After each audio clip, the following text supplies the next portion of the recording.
together. We are jumping into the very end of a series that we've been going through all summer. So it's technically still summer, right? It's till I think the 21st or whatever. So we're kind of ending our summer series here. The series has been called Heroes, Villains, and Us. And what we've been doing is looking at a specific character each week. Some are more heroic, some are less heroic, and then kind of trying to learn from their stories and examples how we are called to live as followers of Jesus. And so we are at the very end. We've gone through a lot of different people. You can go back on our YouTube page or on iTunes and find the audio to all of these messages. SoundCloud as well. You'll find all that info on the bulletin and the inserts there, and you can go back and see any messages that you missed that you want to follow up on. Today we're looking at a great example of a couple in ministry together named Priscilla and Aquila. They are ordinary and yet extraordinary. So we're going to read a little bit about where they first appear. They first show up in Acts chapter 18. We're going to skip around that a little bit. So we'll read up on the screen verses 1 through 4 of chapter 18 and 24 through 28. There's a Bible on your tables, or there should be, maybe not this time. Maybe we didn't put them out. But if you brought one with you, you can turn all the way to the 5th book of the New Testament in towards the back. And that's the book of Acts. It'll be behind me on the screen here, or if you get your bulletin at the bottom of the bulletin, and if you have a smartphone or some other smart device, you can punch in the link there and go to the scripture. So this is Acts chapter 18, verses 1 through 4 and 24 through 28. After this, Paul left Athens and went to Corinth, and he found a Jew named Aquila, a native of Pontus, recently come from Italy with his wife, Priscilla. Because Claudius had commanded all the Jews to leave Rome, and he went to see them. And because he was of the same trade, he stayed with them and worked, for they were tent makers by trade. And he reasoned in the synagogue every Sabbath and tried to persuade Jews and Greeks. Verse 24. Now a Jew named Apollos, a native of Alexandria, came to Ephesus. He was an eloquent man, competent in the scriptures. He had been instructed in the way of the Lord, and being fervent in spirit, he spoke and taught accurately things concerning Jesus, though he knew only the baptism of John. He began to speak boldly in the synagogue, but when Priscilla and Aquila heard him, they took him aside and explained to him the way of God more accurately. And when he wished to cross to Achaia, the brothers encouraged him and wrote to the disciples to welcome him. When he arrived, he greatly helped those who through grace had believed. For he was powerfully refuting the Jews in public, showing by the scriptures that the Christ was Jesus. This is the word of the Lord. Well, like I said, we are talking about normal, ordinary followers of Jesus and how they can do extraordinary things today, simply by walking with him, living out the simple commands that he gives us, and making a tangible difference. But we can never, ever, the picture described as we just read together in Ephesians, the picture is never described as doing it alone or doing it on our own. It's cliche to repeat this saying now, but it is really true in the case of the church. It takes a village to walk with Jesus and make a difference in his kingdom. But since we all live in Studio City, or probably nearby somewhere here in LA, we have a great example of something that takes a lot of probably pretty ordinary people to do something extraordinary. That is a movie or a television show, right? Some of you have worked in the industry and you'll know this well, but how many of you have driven past film shoots going on? Or maybe you live in a neighborhood where a shoot has taken place. I'm always amazed how many trucks, how many things it takes to shoot potentially what might be 1 or 2 scenes for a TV show or a movie. It takes an unbelievable amount of setup, and that's just a few scenes that may need to be incorporated into something else, something shot in a studio or some setup happening somewhere else, especially if it's a more live action show done not in studio. It's amazing how many people it takes behind the scenes, people who are never on the screen, people who are never up front, people who only get credits in the very end of the show or the movie. it takes to make something really good. Same is true, of course, for movie credits. Movie credits at the very end of a movie are a great opportunity to see, oh my gosh, look how many people it took to make this movie. Of course, I watched the Avengers movie this summer, Endgame, and it is unbelievable. When you look at the credits at the end, it took not just one, not just two, but 12 digital effects studios working together to make all those effects. And if you look at the credits at the very end, it's just name after name after name of people you never see, people you wouldn't recognize anywhere on the street, more or less, besides their creative gifts, very normal, everyday people who come together and make something extraordinary. It's easy to read the Bible and see some wonderful, heroic people on the front stage. In the New Testament alone, not even counting the Jewish scriptures, it's easy to see Mary, to see Peter, to see Paul. Not talking about a old 70s band. Was that a 70s band? Peter, Paul, and Mary? Okay, I'm way past my particular age group, so I've just shamed myself. John is another famous person, of course, in the New Testament, among others who are heroic and have heroic moments of the faith, live in the spotlight, if you will, of the New Testament.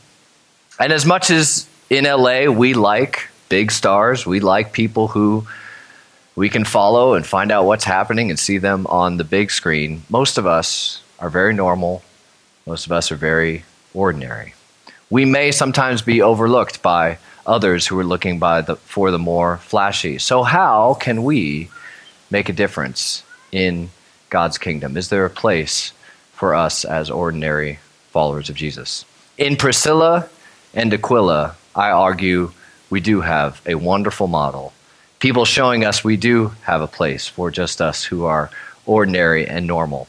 Priscilla and Aquila are people kind of behind the scenes in the New Testament, simply living faithfully in following Jesus. Nothing grand or spectacular, yet they make a great difference in God's kingdom. Here's our key takeaway today. Try to give you one main thing that you can take away. It's on the very back of your bulletin, so you can kind of remember what was that whole message about. Here it is for this morning. Priscilla and Aquila are wonderful examples of how ordinary followers of Jesus, men and women, can make an extraordinary impact in God's kingdom. Let's see how that takes place today in our scripture. We're first, like I said, introduced to Priscilla and Aquila in Acts chapter 18. When we jump into Acts here, if you're not familiar with the book of Acts, we need to remember that it is a theological history of what happened in the 20 to 30 years after Jesus died and rose from the dead. It's the story of the early church, how the good news of Jesus originally expanded beyond the borders of the nation of Israel, outside of Palestine, to move from what was first looked at as just some sort of new sect of Judaism to really being a world and global religion embraced by many Jews and, of course, Gentiles as well, non-Jews later on. That is what is taking place in the book of Acts. It's moving from just a little group of a few hundred when Jesus first rose from the dead to becoming a global religion by the end.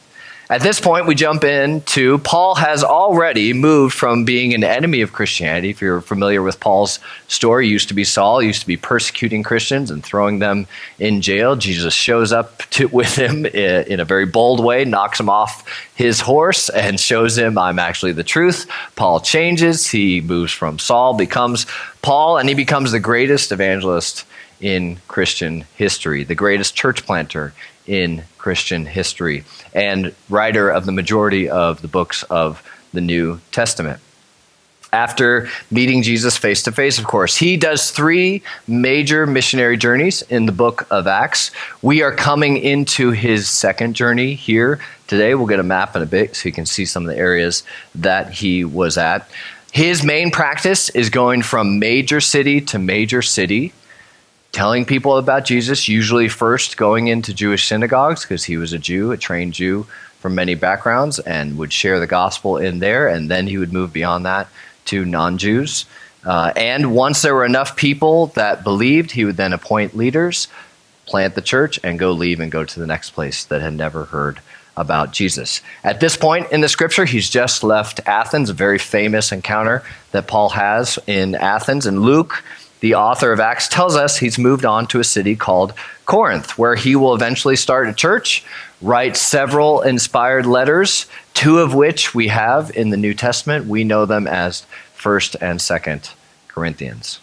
But we start right at the beginning of the church in Corinth. Look at verse 2 with me as we meet Priscilla and Aquila.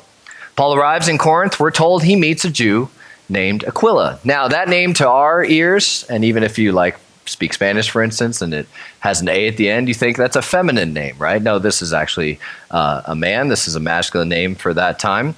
Aquila is a husband, and Luke tells us Aquila has recently left Italy. Most likely he has left Rome, and he's come with his wife, Priscilla.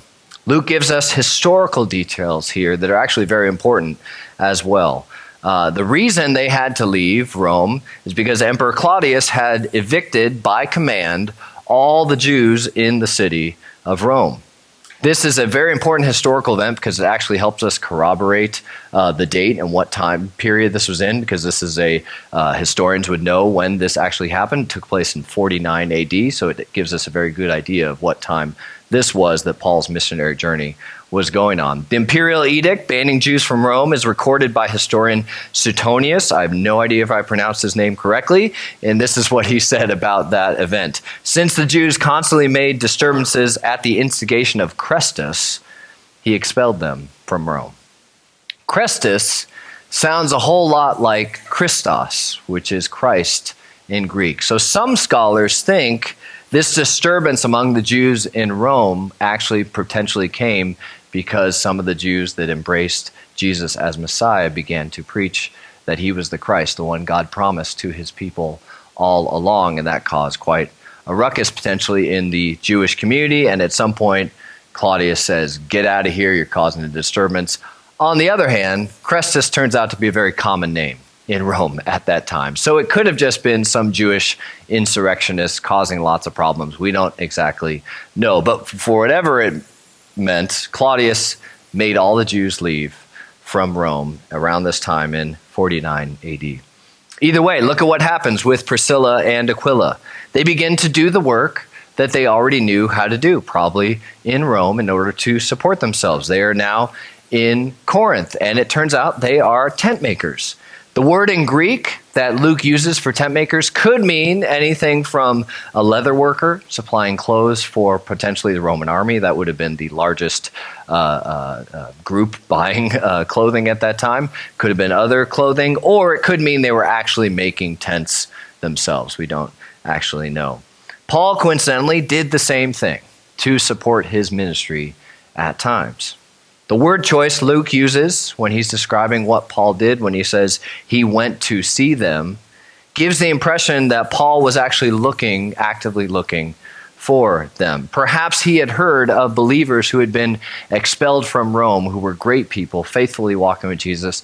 Now they're in Corinth, and he's going out looking for them. He finds them and begins to stay with them, apparently. And we see the beginning of what becomes a wonderful friendship and ministry partnership between Paul and Priscilla and Aquila. And you notice that in verse 4, Luke tells us that Paul would continue his practice in Rome of going to the Sabbath, going to the synagogues on the Sabbath, sharing Jesus with the Jews of the city. This leads us to the first point about Priscilla and Aquila.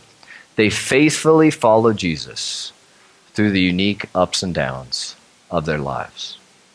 We don't know the story of how they came to faith in Jesus, right? We know the Roman church probably started not long after Pentecost, which is the very first thing that takes place in the book of Acts. After Jesus goes back up to heaven, the Holy Spirit comes down. Tons of people are in Jerusalem at that time, see this event of the Holy Spirit coming down. Peter preaches the gospel. Tons of people are visiting there because of the celebration of Pentecost. And lots of people from different places, Jews, become followers of Jesus. And then they spread back out when they go home to their areas. Some of those people were probably the first ones who were at Pentecost, went to Rome, started the Roman church way before Paul ever got there. So it probably started sometime in the mid-30s. It's been about 15 years since then, and this married couple sometime at some point came to faith in Jesus. They had begun walking with him in this brand new faith in the most powerful city in the world. And then something cataclysmic happens in their lives. They are forcefully expelled from their home, their lives and livelihoods there. They become refugees in a sense. Perhaps they had other family and friends that were in Corinth. We don't know. But we can imagine how hard it would be to leave your home, to leave your friends, to leave your livelihood, your job, the way you tend to live, and be forced to go somewhere else. You can see on the map behind me there how far their journey was. Rome is there on your left, and Corinth would be down in the other circle there. We can imagine what it would be like if we were forced to leave Los Angeles and maybe move to, say, Albuquerque. Would be probably a similar distance away. It's still in the same empire for them. In our case, we were to move to Albuquerque, still the same country, but no one would say Los Angeles and Albuquerque, if you've ever been there, are the exact same place. Very different place, very different culture, very different restaurants. So you can imagine how hard it is. If you've ever had to make a big move across states, across country in your life, you know how disruptive it can be just to normal things in your life to move somewhere, let alone being forced to go there. They probably had these questions in their minds as they were forced to go to Corinth. God, what are you doing? Why do we have to leave our homes? We've been following you. We've been trusting you. Jesus is risen and alive, and we believe he's the Christ. And now, what's happening? We're having to leave here. Why is this happening to us? Anytime hard things happen in our lives, right? We can ask those questions. God, why is this happening to me? But notice what Luke, the author, focuses on. They seem to take it all in stride, don't they? They find a way to get back to work in their new home, now Corinth. And more than that, Luke is telling us God is at work in their eviction from Rome. What looks like a potential horrible and disruptive event in their lives is actually an opportunity for them to meet Paul, to become great friends, and to see ministry flourish as a result. Look what happens in verse 18 later in Acts. After this, Paul stayed many days longer and then took leave of the brothers and set sail for Syria. And with him he took Priscilla and Aquila. The ministry partnership and friendship is now apparently so strong, whatever took place in Corinth, that Paul now brings Priscilla and Aquila with him, says, come with me on this calling that God has given me to go tell other people who've never heard about Jesus about him. And they go with him to Ephesus. Ordinary people following Jesus look at the changing and difficult circumstances in their lives, look at the hardships that they have, and they don't just look at them as hardships. They seek to understand what God might be up to in some other way to advance his kingdom. What difficulties are you going through right now? What hard times have you fallen on? What might you look beyond, looking beyond the circumstances that you're going through, to see opportunities God might be putting before you in his kingdom? You might be able to, in hindsight, look at times past in your life when you can look back and go, God was doing a lot in setting this up for us. Harder in the moment, but it's good when we look at Priscilla and Aquila's story to remember hardships often are an opportunity that God is using to advance his kingdom in some other way before you. Pay attention not to the circumstances only, but what God might be up to. Well, Acts 18 continues focusing on Paul. Paul's the main protagonist at this point in the book of Acts. The second half of the book really primarily follows Paul and his ministry and his companions. Our tent makers from Rome kind of fade into the background, right? We don't see much of Priscilla and Aquila after this. But before we get on to the rest of the book of Acts, verse 24 pops up. And we're introduced to some guy named Apollos while they are in Ephesus with Paul. Apollos seems like a great and gifted teacher. He comes from Africa. That's where Alexandria was. It was a very learned city. That's one of the primary places that Christianity developed early on. And so Apollos has come from there. He's a very eloquent man, Luke tells us. He knew the scriptures very well, probably very learned, much like Paul was. He loved Jesus. Somehow he'd come to faith in him. He'd been discipled, it appears, somewhat. Luke calls him fervent in spirit. So this dude was really passionate, really gifted, and really sharing Jesus boldly wherever he was going. There's a problem, though, Luke tells us.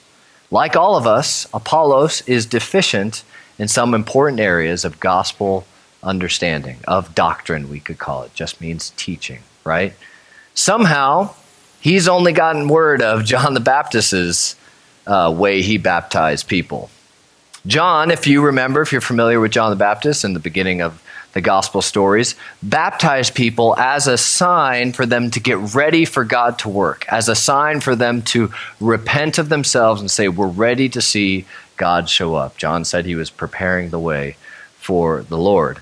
But baptism in Jesus, we're about to do a baptism in 2 weeks in here. We've been saying my daughter's going to get baptized. Very excited. We're inviting friends and things. If you'd like to get baptized still and never have been, please talk to me. This is probably the last opportunity you'll have to do that so we can talk through it. But baptism as a follower of Jesus is a sign that you've already made him your life, that you have made him your Lord, that you have in your heart died to your sin and you've been raised with him to new life. You are not getting yourself ready to meet the Lord. You are saying, I've already met him. I've been captivated by him, and I'm going to make my whole life about following him. So John the Baptist baptism, very different than what it means to be baptized as a follower of Jesus. Apollos doesn't quite understand this yet. Somehow, how this came out in the midst of Priscilla and Aquila hearing Apollos, we don't know. But they eventually go, Apollos is really off on that. You can imagine Priscilla turning to her husband and going, oh, dude, no, we got to talk to Apollos about this. That's totally wrong. So they do something really gracious, right? They don't stand up in the midst of the synagogue or whatever and say, this guy is totally wrong. Stop listening to him. Luke tells us they pull him aside. They essentially let's have a Bible study, Apollos. They pull him aside. They give him some correction.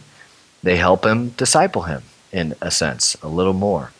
Ordinary people walking with Jesus, Priscilla and Aquila, verse 26 tells us, when Priscilla and Aquila heard them, they took him aside, explained to him the way of God more accurately. Priscilla and Aquila see the need. Instead of humiliating Apollos and calling him out in public, they pull him aside. Nothing showy, but they are able to help Apollos get a better understanding of the truth. Apollos then is able to go on to Corinth. He says he wants to cross back over to where they had been previously. And Luke tells us, the author, that they encouraged him to go do that. And we find out later from the letters Paul wrote to Corinth that actually Apollos had a great impact in that church and in that city after this moment. Notice also, Luke doesn't tell us Aquila, the husband, taught Apollos and instructed him, and Priscilla just sat quietly on the sidelines while Aquila did the teaching. No, in fact, Luke mentions Priscilla before her husband. Now, a lot of people have a lot of different reasons for why this might be. One of them, people think, she had a higher social class, and so it would have been common for her to be mentioned before her husband. That could be. The other option is that she was better known in the ministry than her husband was. Maybe her husband was more kind of quiet, more behind the scenes kind of guy, and Priscilla was more gifted. It is very likely she could be more influential and more well known in the churches than Aquila was. And they both here, it tells us, Luke tells us they were a team together. They both here corrected, taught, and discipled Apollos so he could further flourish and go help the rest of the church. Ordinary followers of Jesus understand that men and women all have a role in each other's growth. All of us together are meant to help one another grow. We are called to disciple one another, to correct one another at times, to build one another up. Priscilla and Aquila are a great example of that for us. Let's finish out by seeing how the rest of the book of Acts, it continues. We're not going to go back to Acts because we don't see Priscilla and Aquila pop up. Again, they're not the rock stars, right? They're not the famous ones in this story that we are so often fascinated with. But apparently their relationship with Paul continues well after this. How do we know? Because Priscilla and Aquila pop up 3 more times in Paul's letters. At the end of Paul's amazing letter to the Roman church, he says this in verse 3 of chapter 16, the final chapter. Greet Prisca and Aquila to the Roman church, my fellow workers in Christ Jesus, who risk their necks for my life, to whom not only I give thanks, but all the churches of the Gentiles give thanks as well. Greet also the church in their house. Now we get an amazing picture of Priscilla and Aquila, don't we? They are some of the first people mentioned in Paul's greetings. He greets 20 people at the end of in the book of Romans. Notice the affection he has for them. They risk their necks. They're my fellow workers in Christ Jesus. You can tell he cares for them. Paul uses the more formal version of Priscilla's name. So he says Prisca, more appropriate name if you're addressing someone formally. Priscilla is the diminutive version of that, so don't be stressed out by the title. We learn something that apparently the church in Rome, at least part of it, is meeting in their home. So that means they've moved back to Rome at some point. The edict to evict the Jews has expired. The letter to the Romans was written after that part in Acts had taken place, most likely. And so they're back in Rome. They're back in their hometown. They're doing ministry. And it turns out the church in Rome, part of it at least, was meeting in their home. They are showing hospitality as they walk with Jesus. Sometimes just using your home, using what you have, is a great way to make a difference in God's kingdom. Your home can be a place like that too. And Priscilla is again named first here. She's named before her husband the majority of times that they are mentioned together. 4 out of 6 times they are talked about. Priscilla is mentioned first. Again, men and women together in ministry. Paul, for his part, names more than 20 people at the end of the book of Romans. Like I said, 8 of them are women who are active in ministry. The first people he mentions, someone named Phoebe in Romans, another woman. So Paul was very active with women in ministry. Not only that, we learn at some point Priscilla and Aquila risked their lives for Paul. We don't know when this took place. We are not sure at all. It'd be nice to know if there's some story behind this. You go, what took place? How did this happen? We sadly are not sure. Could have happened later. Paul was at several parts in the book of Acts at risk of dying and being a couple times he was stoned, and so they could have done something in one of those areas to risk their lives. We sadly don't know, but they're just normal people who've had the opportunity to walk with Jesus and seen extraordinary things happen. They had apparently some hand in saving Paul, the most important Christian missionary of all time. God uses them in their faithfulness to do amazing things in the kingdom. The same can be true for you and I. Not when we do something stunny and showy and we get a big podcast and everyone listens to us, or we get enough followers on Instagram, enough likes, enough hearts, or whatever, but simply by following him, loving one another, loving our community, and making a difference in his name.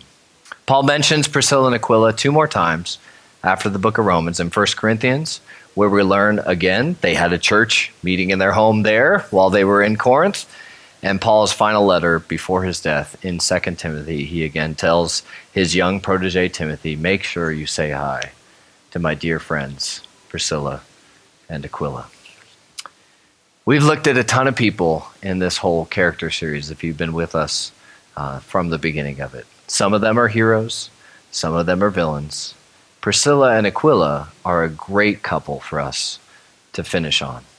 They're a normal husband and wife, ordinary followers of Jesus who were never flashy, never up front, never the pretty face that got all the pictures on Instagram, but always walking with Jesus through their hardships, seeing God do sovereign things to advance his kingdom through their trials, using their home, for ministry when they had opportunity, discipling others to better walk with Jesus. What a great model for our calling as well. Don't underestimate the small steps of obedience to Jesus in his kingdom. May we follow in his steps, because after all, the gospel is not for only those who have the high Instagram counts, who have all the likes, who get all the applause up front. The gospel is for all of us, and especially those who are poor, oppressed, and suffering and in need. Let's pray. Father, I'm thankful even in preparing this message. Nothing really that spectacular or flashy or showy. And I'm just so thankful that we have stories like Priscilla and Aquila's that we can see throughout the New Testament. Real people, a real husband and wife. They may have had kids in that whole craziness of moving all over. We don't know. We're not told whether they do.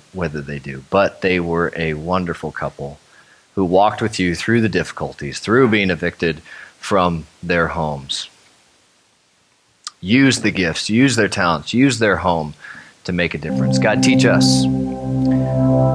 We don't have to do extraordinary things. We don't have to be upfront. We don't have to have all the acclaim to be extraordinary in your kingdom. God, thank you that you sent Jesus to die a shameful death alone, ignored and abandoned by many of his followers, so that he could be the God who is near to all of us who don't feel important, who don't feel extraordinary, so we can know we can be extraordinary in your kingdom. Jesus, teach us to use our gifts, teach us to see our hardships as opportunities in your kingdom.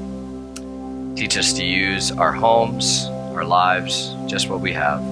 Help us to build up, correct, and instruct one another. We pray in Jesus' name.